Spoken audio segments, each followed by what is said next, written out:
नमस्कार सभी विद्यार्थियों को। आज त्रिकोणमिति का दूसरा क्लास में क्या है। पहले क्लास में मैंने आपको बताया था जो आपके छात्र त्रिकोणमितीय अनुपात होते हैं उनको हम किस प्रकार से लिख सकते हैं। मतलब जो आपका समकोण त्रिभुज होता है उसकी दो भुजाओं के अनुपात को मैंने आपको बताया था, एक नाम दे दिया गया है जैसे साइन कॉस टेन कोई भी हो सकता है। उसके बाद में मैंने आपको 3 सूत्र बताए थे कि वो 3 सूत्र किस प्रकार से बनते हैं। उससे आगे आज का वीडियो है। आज मैं आपको जो आपके छात्र त्रिकोणमितीय अनुपात होते हैं उनके बीच क्या संबंध होते हैं उन संबंधों को आपको बताएंगे। तो बने रहिएगा वीडियो में, क्योंकि सवाल लगाने के लिए आज का वीडियो बहुत ज़्यादा इंपॉर्टेंट होने वाला है। क्योंकि आप कोई भी सवाल लगाते हैं, अगर आपको नहीं पता है कि जो आपके त्रिकोणमितीय अनुपात है उनमें क्या आपस में संबंध होते हैं, तो आप सवाल को नहीं लगा सकते। अगर पता है तो आप सवाल को लगा सकते हैं। तो बने रहिएगा वीडियो में। सबसे पहले हम देखते हैं sine theta into cosec theta बराबर 1 होता है।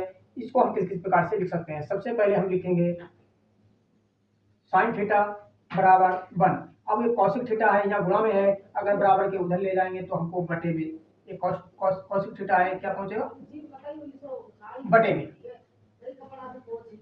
अब हमने साइन थीटा बराबर लिखा है 1 बटा कॉसिक थीटा, क्योंकि ये कॉसिक थीटा इसके बटे में चला गया है। इसका मतलब क्या होता है, ध्यान से आपको सुनना है। अगर सवाल में कहीं पर हमको साइन थीटा दिया हुआ है, अगर हमको उसे बदलना पड़ जाए तो हम उसमें उसे बदल सकते हैं 1 बटा कॉसिक थीटा में। अगर कहीं पर 1 बटा कॉसिक थीटा दिया हुआ है, अगर हमको चेंज करना पड़ जाए 1 बटा कॉसिक थीटा को, तो हम लिख सकते हैं साइन थीटा। इसी प्रकार से अगर मैं कॉसिक थीटा बराबर 1, अब ये साइन थीटा इसके बटे में जाएगा, तो हम कह सकते हैं अगर हमें कहीं पर सवाल में कॉसिक थीटा दिया हुआ है, अगर हमें चेंज करना पड़े तो उसकी कॉसिक थीटा की जगह हम लिख सकते हैं 1 बटा साइन थीटा। अगर कहीं पर 1 बटा साइन थीटा दिया हुआ है तो वहां पर हम लिख सकते हैं कॉसिक थीटा। इसी प्रकार से हम कॉस थीटा और सेक थीटा के बीच जो संबंध होता है उसको लिखेंगे। सबसे पहले हम लिखते हैं कॉस थीटा। कॉस थीटा बराबर होता है 1, और ये सेक थीटा इसके किस में जाएगा बटे में, क्योंकि मैं आपको पहले ही बता चुका हूँ, क्योंकि अगर गुणा में है तो बराबर उधर जाएगा तो बटे में। तो हम क्या कर सकते हैं, अगर कहीं पर कॉस थीटा दिया हुआ है तो उसको हम चेंज कर सकते हैं 1 बटा सेक थीटा में। अगर कहीं पर 1 बटा सेक थीटा है तो उसको हम किस में बदल सकते हैं, कॉस थीटा में। इसी प्रकार से सेक थीटा बराबर 1, अब ये कॉस थीटा इसके बटे में जाएगा, तो हम क्या कर सकते हैं, सेक थीटा की जगह हम लिख सकते हैं 1 बटा कॉस थीटा। अगर कहीं पर 1 बटा कॉस थीटा दिया हुआ है तो वहां पर हम लिख सकते हैं सेक थीटा। इसी प्रकार से टेन थीटा है बराबर 1, एक कॉट इसके किस में जाएगा बटे में। अब तो आप ही इसको लिख सकते हैं, टेन थीटा की जगह हम लिख सकते हैं 1 बटा कॉट थीटा, 1 बटा कहीं कॉट थीटा, इसकी जगह लिख सकते हैं टेन थीटा।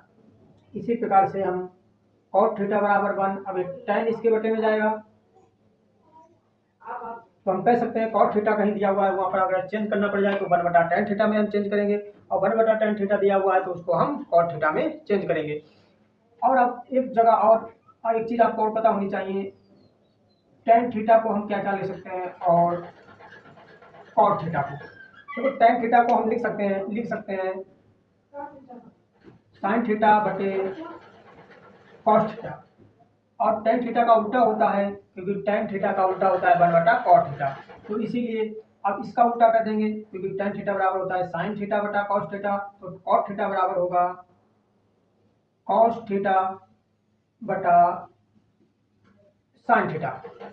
अब हम टेन थीटा को एक प्रकार से और लिख सकते हैं, यहाँ पर साइन थीटा बटा कॉस थीटा लिख सकते हैं, मगर इसे हम एक प्रकार से और लिख सकते हैं, वो लिख सकते हैं सेक थीटा बटा कॉसिक थीटा। हाँ, क्योंकि मैंने आपको यहाँ पर बताया है जो साइन थीटा दिया हुआ है उसको हम लिख सकते हैं 1 बटा कॉसिक थीटा, इसीलिए बटे में क्या आ गया है कॉसिक थीटा। यहाँ पर लिखा हुआ है 1 बटा कॉस थीटा, क्या है यहाँ 1 बटा कॉस थीटा है, इसको हम लिख सकते हैं सेक थीटा, इसीलिए सेक थीटा क्या पहुंच गया है, ऊपर पहुंच गया है। इसी प्रकार से इसका उल्टा हम लिख देंगे कॉसिक थीटा बटा सेक थीटा। आशा करते हैं दोस्तों मैंने आपको जिस प्रकार से बताया है उस प्रकार से आपको बढ़िया तरीके से समझ में आया होगा। अब आपसे मिलते हैं अगले वीडियो में त्रिकोणमिति के तीसरे क्लास के साथ।